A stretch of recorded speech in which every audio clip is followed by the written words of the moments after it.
पोलिसांनी वळसणकर यांची सून डॉक्टर सोनाली यांचीही चौकशी केली आहे। डॉक्टर सोनाली वळसणकर या स्वतःही सोलापुरातील डीएनबी न्यूरोसर्जन आहेत।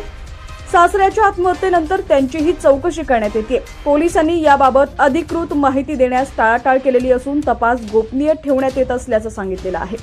डॉक्टर शिरीष वळसणकर आत्महत्या प्रकरणी प्रशासकीय अधिकारी मनीषा माने यांना अटक झाल्यानंतर पोलीस तपासाला गती मिळाली आहे। पोलिसांनी पहिल्याच दिवशी मनीषा यांची 6 तास चौकशी केली।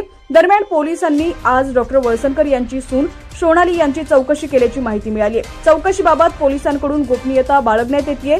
मंगळवारी सुनेची पुन्हा सखोल चौकशी होणार आहे अशी माहिती पोलीस सूत्रांनी दिली आहे। याआधी पोलिसांनी सुरुवातीला फिर्यादी डॉक्टर अश्विन यांच्याकडे प्राथमिक तपास केला। त्यानंतर डॉक्टरांच्या मुलीकडेही काही तास तपास झाल्याची माहिती वरिष्ठ पोलीस निरीक्षक तथा पोलीस अधिकारी लकडे यांनी सांगितली। डॉक्टर वळसणकर